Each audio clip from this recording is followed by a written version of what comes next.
예, 우리 함께 말씀 보도록 하겠습니다. 함께 보실 말씀 우리 시편 119편 우리 153절에서 156절까지를 우리가 함께 이 시간 보도록 하겠습니다.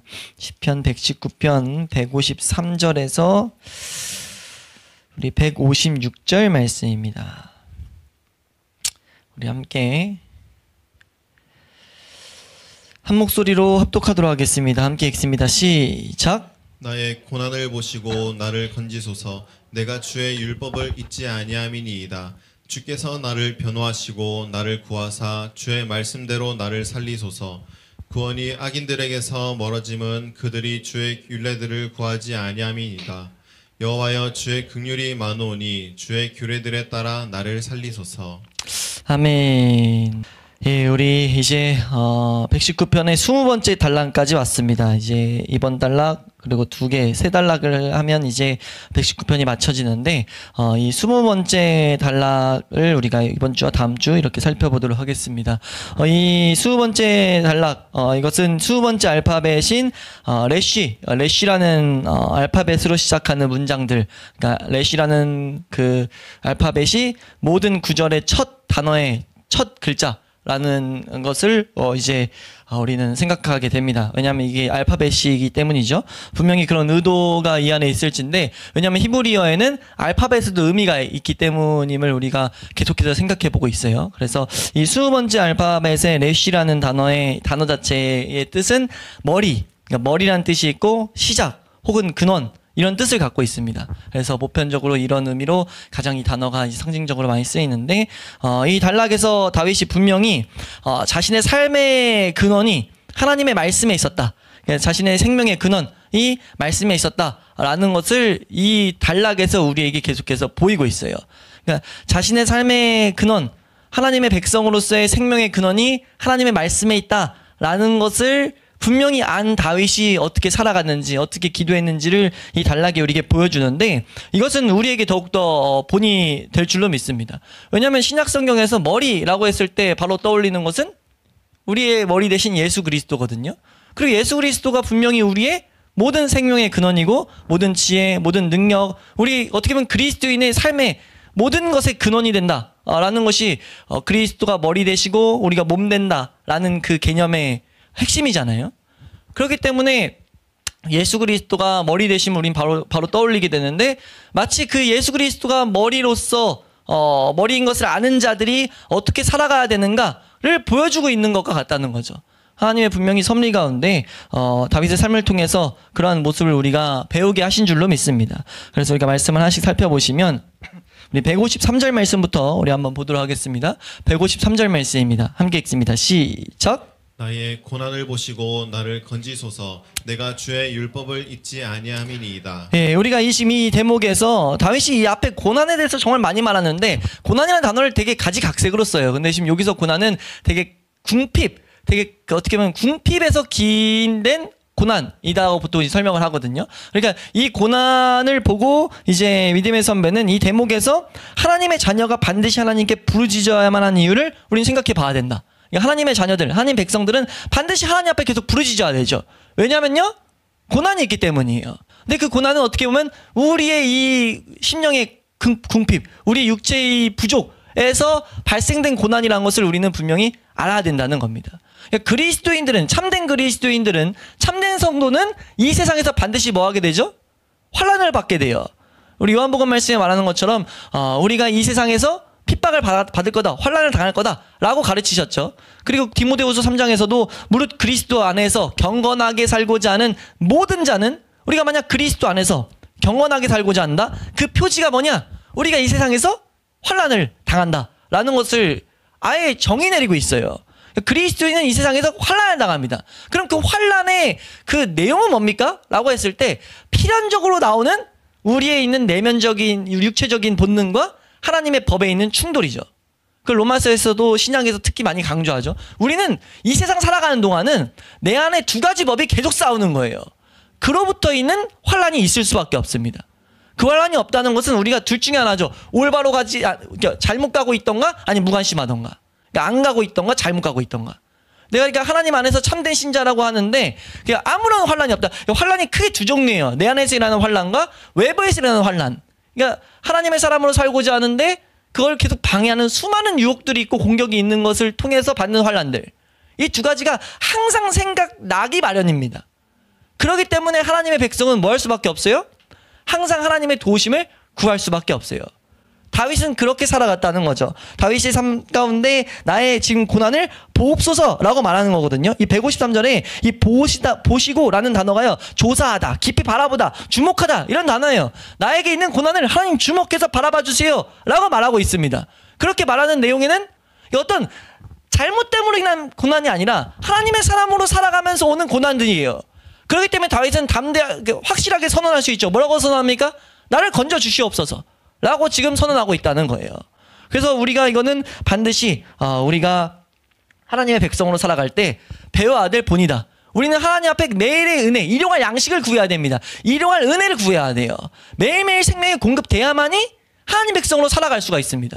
그러니까 우리가 이 머리라는 단락에서 이거 단락과 연결지어 보면은 우리는 항상 머리로부터 생명을 공급받아야 된다는 것을 하나님 백성은 반드시 생각해야 된다는 거죠. 그걸 생각해야만이 우리가 그 힘을 향해서 강구하게 되기 때문에 어떻게 보면 그 본을 우리는 이 단락에서 지금 이 구절에서 배우게 된다. 이 부분에 있어서 믿음의 선배가 하는 이 정확한 하나의 내용을 한번 들어보세요. 이 세상은 분명히 우리의 쉴 곳이 아니라 안식을 바라고 일하는 곳이다 라고 이렇게 선언해요. 그러면서 진정 우리의 날들이 얼마 못되나 험악하다 라는 말이 맞다. 성경에 이제 그 구절을 하나 인용하면서 우리의 말이 정말 우리의 날들이 사실 얼마 안 되잖아요. 영원한 시간 가운데 길어야 80년, 요즘 뭐 100년 산다고 해봤자 영원한 시간 가운데 얼마 안 된다고요. 근데 험난해요.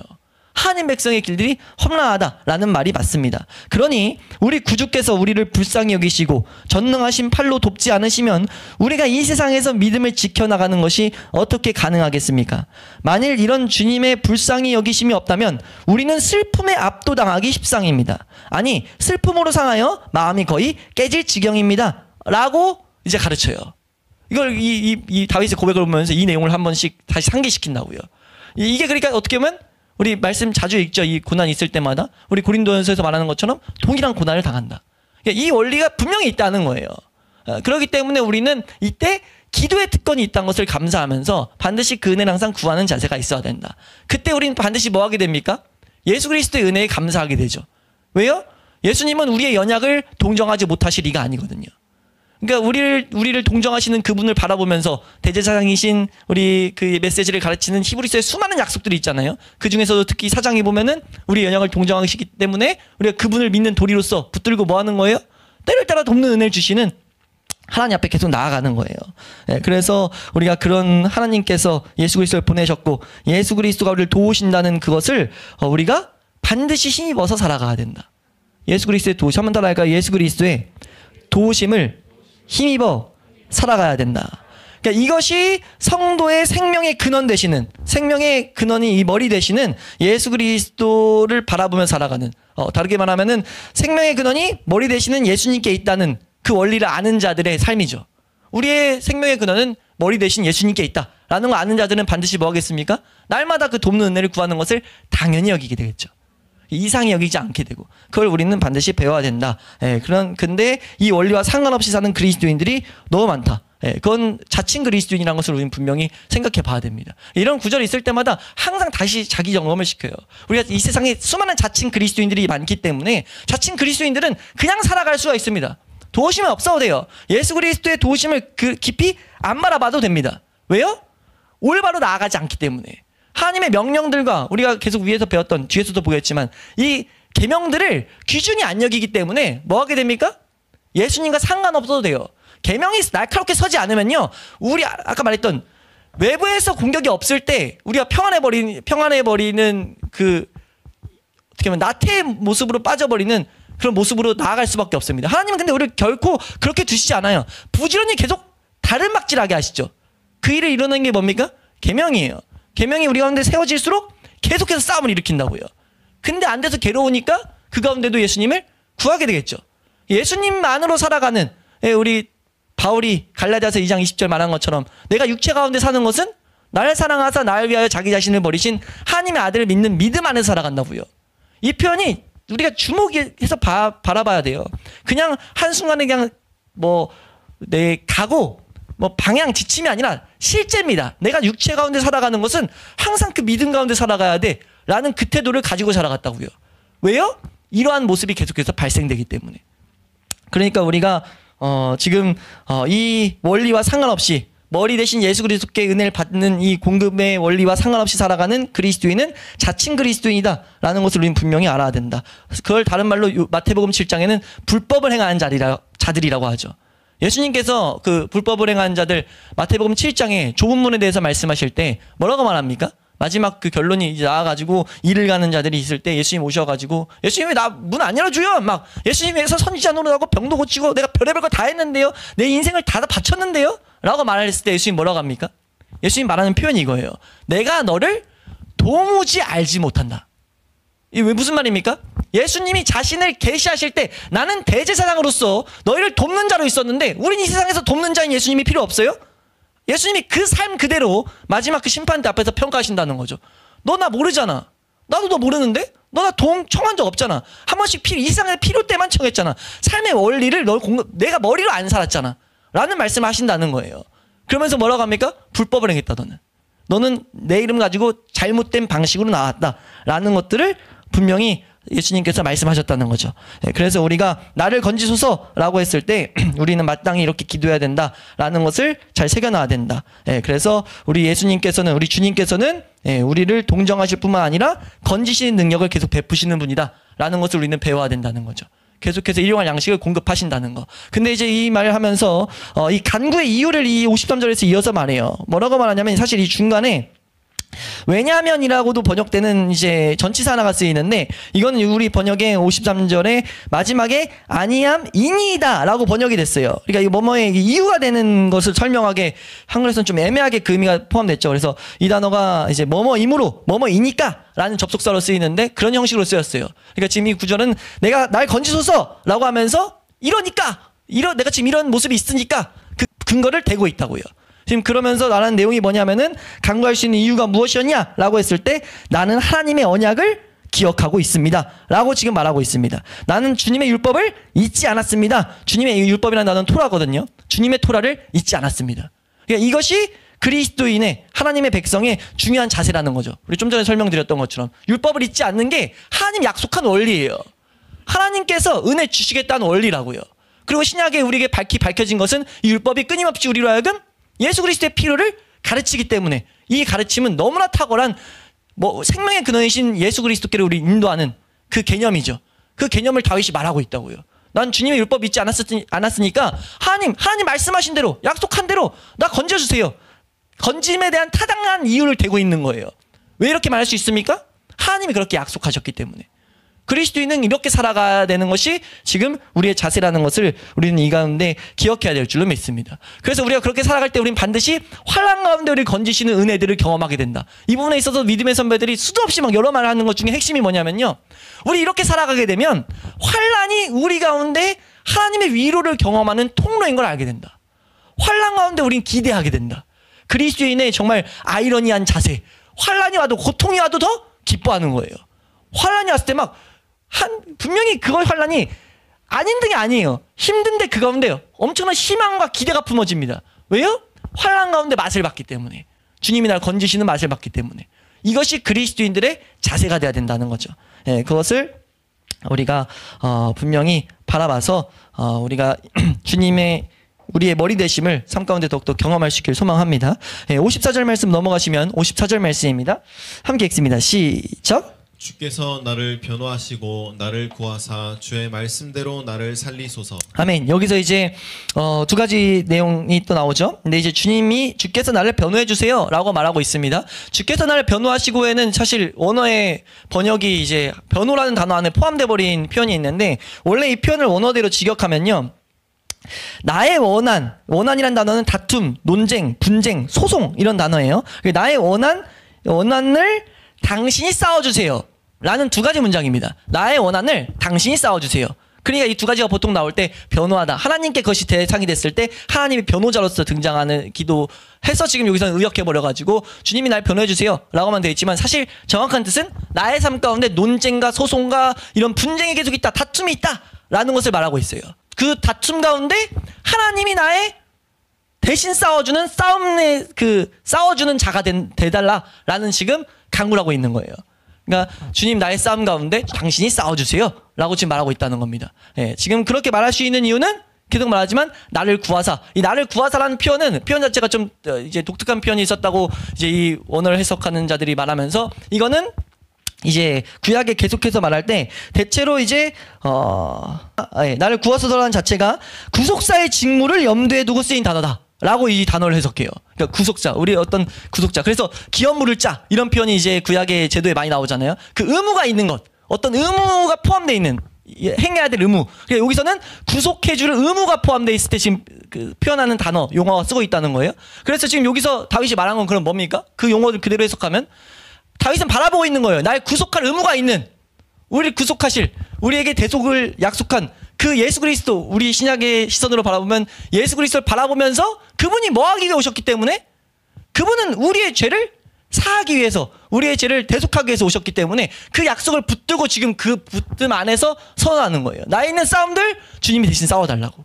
마치 요한일서 1장 9절에 우리가 우리 죄를 자백하면 그는 미쁘시고 의로사 우리 죄를 깨끗게 하신다고 했던 그 약속처럼 그 약속들이 포함돼서 지금 말하고 있는 고백이 지금 이 154절에 있는 나를 변호해 주소서라는 이 고백에 담겨 있는 내용이다라는 것을 우리가 생각할 수 있습니다. 그래서 우리 예수님께서는 우리의 구원을 위해, 우리의 삶을 위해 우리를 충분히 변론하시는 분, 우리를 대언하시는 분, 이게 히브리서에서 말하는 우리의 대언자, 우리의 변호자라는 이런 표현들이 나오잖아요. 우리의 보혜사라는 요한복음에도 나오고 지금 그런 표현들을 지금 바라보게 하고 있다, 이 말씀이. 그래서 지금 싸움이 있을 때, 다툼이 있을 때 우리는 예수 그리스도께 계속 나아가는 그 자세를 우리가 생각하게 하고 있다라는 것을 배울 수 있죠. 그러면서 있는 두 번째 구절도 우리가 좀 생각해 봐야 되는데 주의 말씀대로 나를 살리소서라고 말해요. 그러니까 지금 앞에 단락 이 문장에서 생각해야 될 건 다툼이 있어요. 계속 그런 분쟁, 논쟁이 있어요. 그때 우리는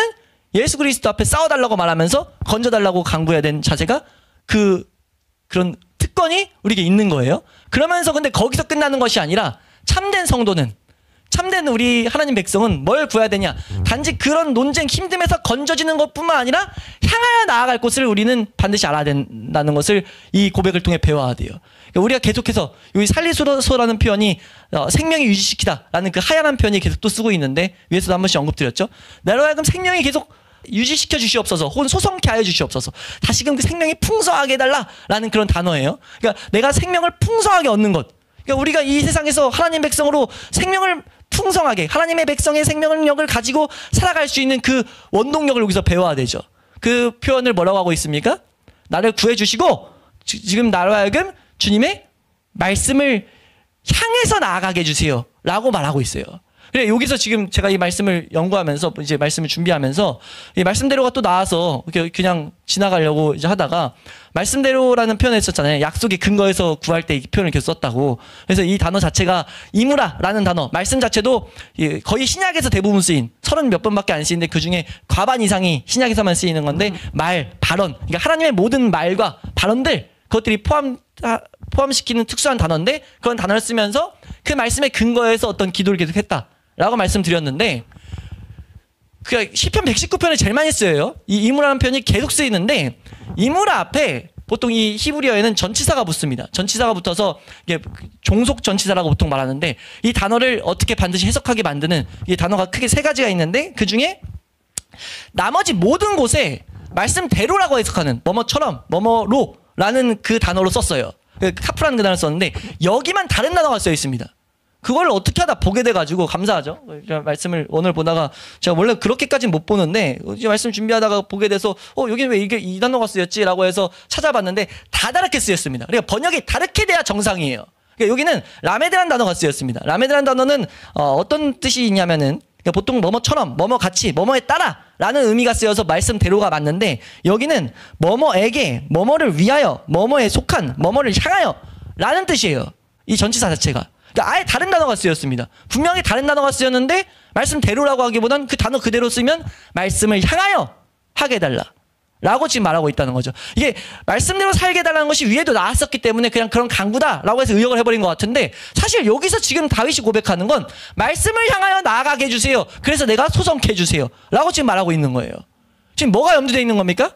그 레실의 그 의미를 포함하면 바로 떠올릴 수 있는 다윗의 머리에, 다윗의 지금 삶에는, 다윗의 시선에는 말씀이 나에게 생명을 공급하는 통로라는 것을 분명하게 인식하고 있었다는 거예요. 하나님의 말씀이 자신으로 하여금 하나님 백성으로 풍성케, 소성케 돼서 생명력 있게 살아가게 된다는 것을, 그 힘을 공급하는 근원이 말씀이라는 것을 갖고 있었다고요. 그렇기 때문에 지금 나를 건져주셔서 나로 하여금 더욱더 말씀을 향하여, 예, 말씀으로, 말씀에 속하여서 살아가게 해주세요. 그래서 내가 생명을 풍성하게 해달라고 지금 그렇게 강구하고 있다는 거죠. 그 자세를 우리는 특히나 더 복되게 배울 수 있는 줄로 믿습니다. 우리가 이 세상 살아갈 때 우리가 예수 그리스도에 속하여서 계속해서 에너지를 공급받고 생명력 있게 살아간다는 그 원리를 우리는 반드시 세워놔야 된다는 거죠. 그러니까 어떤 죄와 싸움이 있다던가 외부의 공격이 있다던가 그런 것이 있을 때 우리는 하나님 나를 위하여 싸워주시는, 대신 다퉈주시는, 우리 말씀 하나 읽을까요? 우리 시편 35편 1절에서 3절 말씀 한번 읽어보시면, 시편 35편 1절에서 3절 말씀 함께 읽습니다. 시작. 여호와여, 나와 다투는 자와 다투시고 나와 싸우는 자와 싸우소서.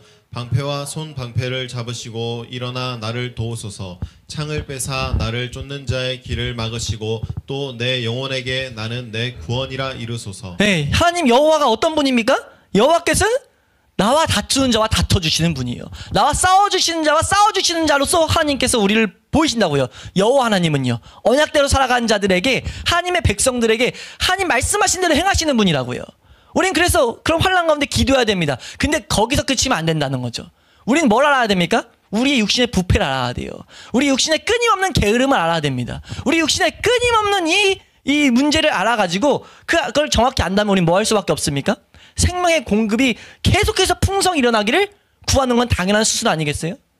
그 자세를 가져야 되는 게 당연한 거 아니겠냐는 거예요. 왜요? 당장 그것 때문에 싸움이 계속 일어났는데, 내 육신의 연약 때문에 계속 싸움이 일어났어요. 이 세상 유혹을 받는 것 때문에 싸움이 일어났어요. 그럼 거기서 건져달라는 것, 건지시는 은혜를 우리가 누린다면 당연하게도 계속해서 생명을 공급해달라, 은혜를 공급해달라라는 기도가 나오는 것은 당연한 자세라는 거예요. 그러므로 지금 나를 살리소서라고 강구할 때 이제 우리에게 계속 생명을 공급하게 해주시는 그 원리를 구하는 것, 순간순간 우리에게 공급하신 은혜를 구하는 것은 당연한 수순이다. 우리가 여기서 반드시 알아야 될 것은 교리 중에 하나죠. 우리가 이 세상에서 순간순간, 모든 순간 믿음을 굳게 붙드는 이는 우리가 믿음을 계속 붙들고 살아가기 위해서는 하나님이 공급하신 은혜가 있지 않으면 안 된다. 그러니까 우리가 예수 그리스도가 우리를 계속해서 은혜를 주시지 않으면 우리는 이 세상에서 믿음을 가지고 살아갈 수가 없다고요. 그 원리를 우리가 아는 자가 지금 다윗을 통해 하나님이 우리에게 보이시는 거예요. 이렇게 기도해야 된다. 우리가 그 은혜에 계속 시선을 두기를, 향하여 갈 수 있기를 우리가 구해야 된다라는 것들을 우리는 이 표현을 통해서 배워야 될 줄로 믿습니다. 우리가 이 말씀을 이제 신약에 있는 내용과 이제 빗대서 보면은 우리가 우리의 힘의 원천이 말씀이라는 것, 힘의 원천이 말씀이라는 것을 다윗이 말했잖아요. 그 원리를 알고 있다고 말씀드렸잖아요. 그걸 우리가 신약에 있는 자세로 봤다면 이거는 예수 그리스도를 머리로 삼은 자들의 마땅한 모습인 것을 알아야 돼요. 주님 말씀을 향하여 계속 가게 해달라라는 건 예수 그리스도를 머리로 삼은 자. 뭐예요? 예수 그리스도, 그 머리이신 예수 그리스도께 계속 에너지를 공급받기 원하는 자. 다른 말로 예수 그리스도 안에만 거하기 원하는 자. 찾는 내 머리로서 내가 예수 그리스도 안에, 그리스도가 날 주장하는 내 안에 그 원리를 가진 자. 그걸 잘 설명하는 구절이 어디 있죠? 표현이 요한복음 15장에 나오죠. 내가 너희 안에, 그가 내 안에, 내가 그 안에 라는 표현이 요한복음 15장 5절에 나온다고요? 한번 읽어보시면요, 요한복음 15장 5절 말씀입니다. 함께 읽습니다. 시작. 나는 포도나무요 너희는 가지라. 그가 내 안에 내가 그 안에 거하면 사람이 열매를 많이 맺나니 나를 떠나서는 너희가 아무것도 할 수 없습니다. 예수님이 선언하셨어요. 아무것도 할 수 없다고요. 생명력 있게 그리스도인으로서 살아가기 위해서는요, 우리는 예수 그리스도를 머리로 여기고 살아가야 됩니다. 그리고 사실 예수 그리스도 안에 있다는 것, 우리 예수 그리스도가 우리 안에 있다는 것, 그건 다른 말로 무슨 말이냐면, 여기서 이어서 예수님 설명해요. 그것을 우리에게 분명히 알게 하기 위해서 그가 내 안에, 내가 그 안에 거하면, 그러니까 우리가 예수 그리스도를 머리로 섬기게 되면 라는 표현을 7절에서 가르칩니다. 7절입니다. 시작. 너희가 내 안에 거하고 내 말이 너희 안에 거하면 무엇이든지 원하는 대로 구하라. 그리하면 이루리라. 이 편이 왜 나은지를 알아야 돼요. 예수님이 대단히 이런 말을 논리적으로 이게 끌고 가고 있다고요.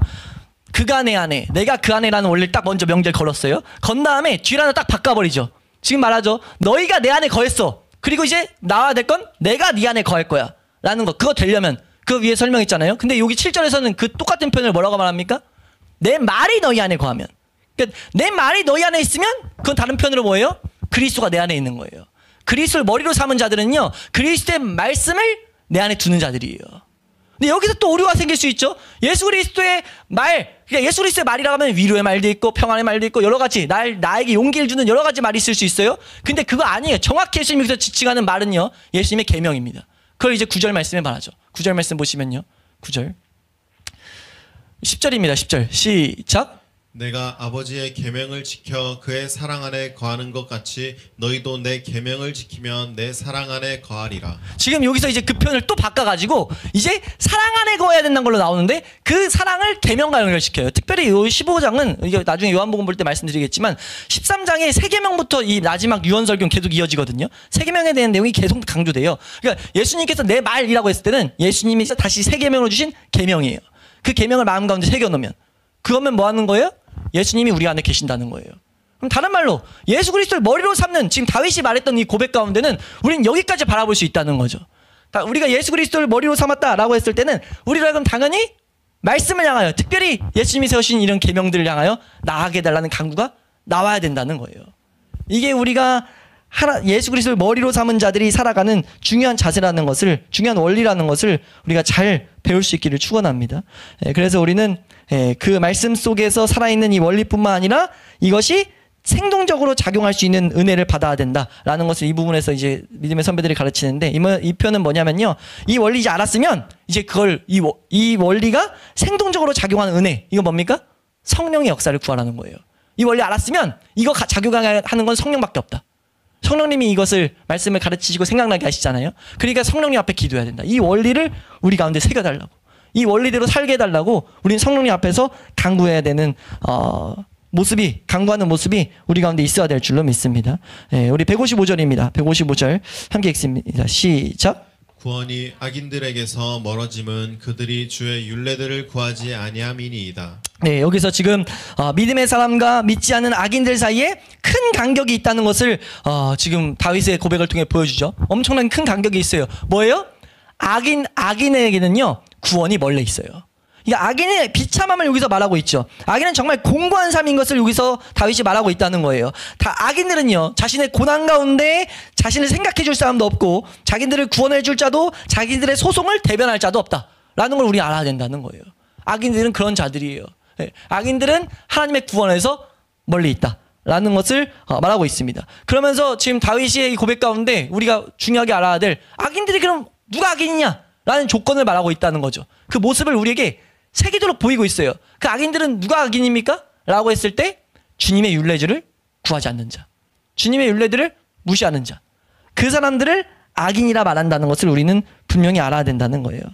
그들은 하나님의 율례들을 구하지 않고 하나님 아는 지식을 구하지 않고 오히려 욥기서 말씀 같은 데 보면은 하나님 우리를 떠나주세요 라는 이런 말들을 하는 자들이다 라는 것. 그래서 하나님께서 심판하시기보다 그들 스스로가 심판하고 있다. 이 교리는 여러 군데 나오죠. 우리 요한복음 3장에도 나오고 스스로가 자꾸 자기를 심판하고 있다 라는 것. 그래서 우리가 이 부분에서 좀 잘 접목시킬 것은 악인들이 사실 자기 이마에 이제 난 악인이다 라고 쓰고 다니는 사람들이 있잖아요. 진짜 나쁜 행동들을 하는 사람들. 근데 그들만이 악인이 아니라는 걸 정확히 우리는 좀 새겨놔야 되죠. 우리가 성경에서 말하는 악인은 하나님의 이 율례들을 무시하는 자들. 그래서 그렇게 봤을 때 이 세상의 평가로는 상냥하고 혹은 덕 있고 그러고 사랑스럽게 행하는 많은 이들이 포함될 것이다 라는 표현들을 써요. 그러니까 우리가 알아야 될 것은 악인이라 말할 때 하나님이 말하는 악인에는 수많은 사람이 보기에는 정말 덕스럽고 사랑스럽고 옳게 행동한 자들도 포함될 것이다. 그 중에는 자기가 그리스도인이라고 말하는 자들도 있을 것이다.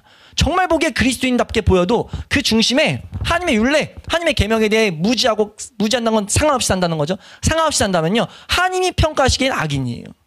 우린 이 기준을 분명히 알아야 된다는 거죠. 그래서 우리가 이 악인들의 기준을 분명히 알아야 된다. 이 부분에 있어서도 이건 믿음의 선배들의 가르침 듣고 넘어가면요. 이런 말을 해요. 우리는 악인들의 무서운 상태를 확신하지 않을 수가 없습니다.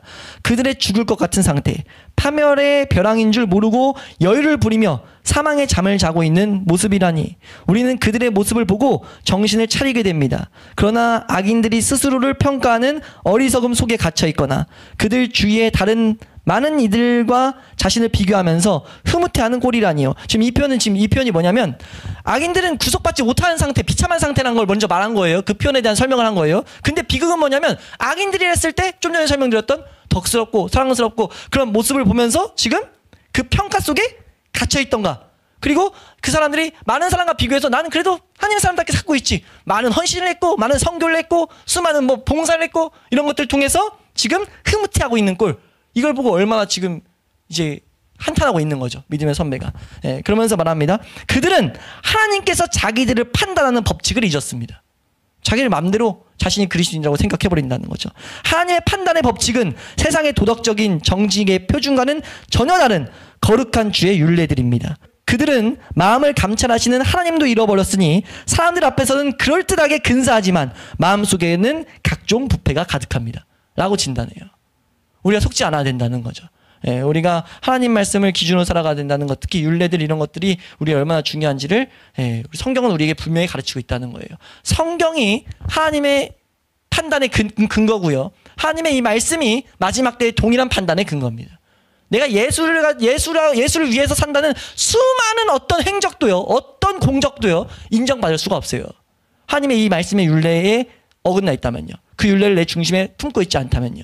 그게 악인들의 기준이라는 것을 우리는 분명히 알아야 될 줄로 믿습니다. 그걸 우리가 분명히 알 때 당연히 나올 수밖에 없는 반응이 뭡니까? 156절입니다. 함께 읽습니다. 156절 함께 읽습니다. 시작. 여호와여 주의 긍휼이 많으오니 주의 규례들에 따라 나를 살리소서. 지금 우리가 분명히 알아야 될 건 뭐냐면요.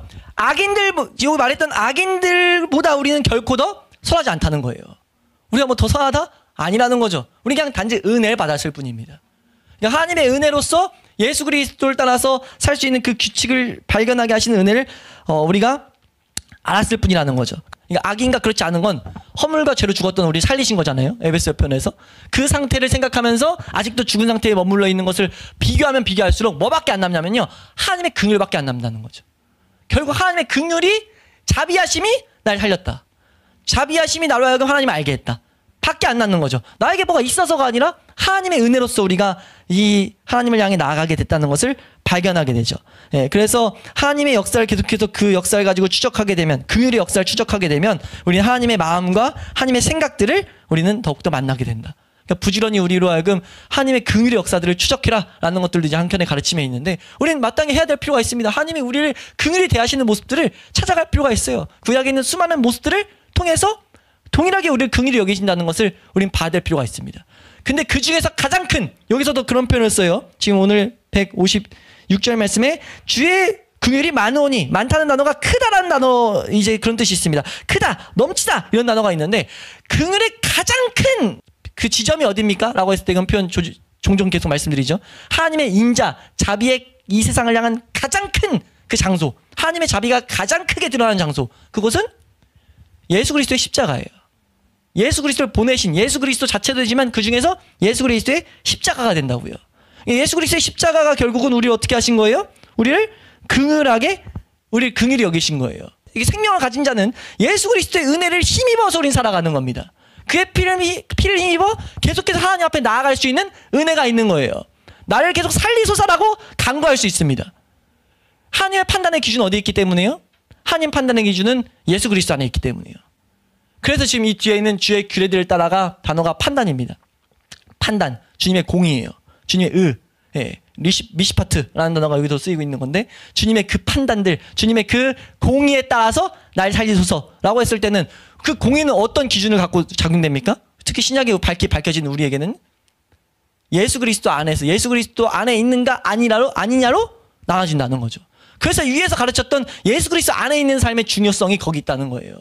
우리가 계명이 우리에게 그리스도인들에게 한없는 복이고 하나님 찬송의 하나의 내용이 되는 이유는요. 그 계명이 우리를 하여금 계속해서 그리스도께로 인도하기 때문입니다. 하나님이 그걸 인도했던 걸 우리가 경험하게 될수록 찬양할 수밖에 없죠. 계명이 사랑스러울 수밖에 없죠. 나를 억제이는 그걸로 남아있는 것이 아니라 계명이 나로 하여금 예수 그리스도께로 인도하는 것을 맛보기만 했다면은 그 사람들은 계명에 대한 찬송이 안 나올 수가 없는 거예요. 그래서 수많은 청교도들이 계명에 대해서 찬송과 영광을 막 칭이 막 높여내는 게 너무 많았어요. 계명을 너무 중심으로 살아갔어요. 그러니까 뭐라고 평가받았습니까? 이 삶의 이 원리 경험을 모르는 벽에서 본 사람들이 뭐라고 판단했다고요?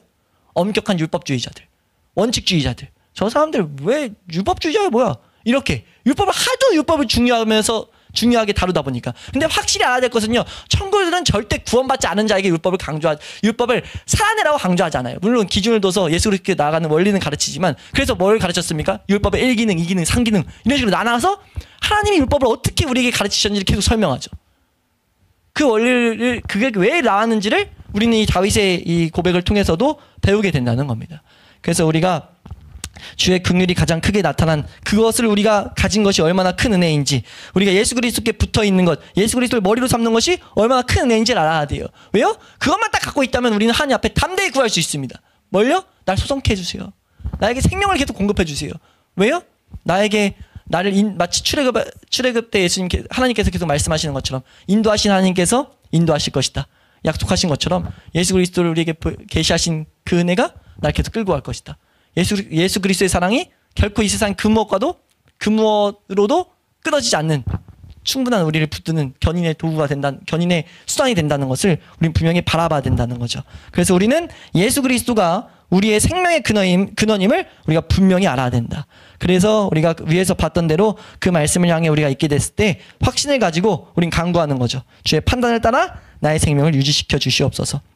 우리가 이렇게 기도할 수 있는 그런 은혜가 있을 수 있기를 주의 이름으로 축원합니다. 예, 마지막으로 이 부분에 있어서도 우리가 믿음의 선배들의 그 말을 이제 인용해서 마치면요, 이런 말을 해요. 우리의 심령에 끼치는 하나님의 은혜를 우리의 게으름이 가로막지 못하도록 성령의 감동하심을 아무리 간절히 구하여도 그건 지나칠 수가 없다. 그러니까 우리 심령의 은혜를 구하는 것, 게으름이 막지 못하도록 계속 성령님의 도우심을 구하는 것, 아무리 구해도 그건 지나치지 않는다. 그리고 유난히 특별하게 막 경계를 늦추지 않아도 지나치지 않는다. 예, 그래서 우리는 반드시 하나님께 간청하며 하나님께 역사해 주십사 하고 탄원해야 된다. 그렇게 됐을 때 하나님의 능력으로 만약 우리가 살리심을 받게 되면, 생명의 유식임을 받게 되면 얼마나 행복할 것이며 그리스도의 교회로서 얼마나 쓸모있는 지체가 될 것인가. 그러면 우리의 영혼은 생기를 얻고 은혜로 강해지며 마음의 정서들이 고조되면서 겸손과 용기로 끈질기게 구주를 의뢰하게 될 것이다. 매일 그리스도께 헌신하며 섬기는 일이 새로워질 것이다. 영적 생명이 경건에 이르기를 연습할수록 기쁨에 차서 주님을 우리 능동적으로 섬기고 영원히 찬미하는 것이 무엇인지를 더 깨달아 갈 것이다. 그 완성이 바로 하늘에 속한 희락의 내용이 될 것이다 라고 가르쳐요. 연결돼 있다는 거죠. 하나님이 천국까지, 하나님 나라까지 연결돼 있다. 우린 그걸 맛봐야 된다. 이 세상에서 맛볼 수 있는 통로라는 것을, 통로가 예수 그리스도를 머리로 삼고 살아가는 것임을 우리가 잊지 않음으로써 우리가 기쁘게 그것을 바라보고 놓치지 않을 수 있기를 주의 이름으로 축원합니다.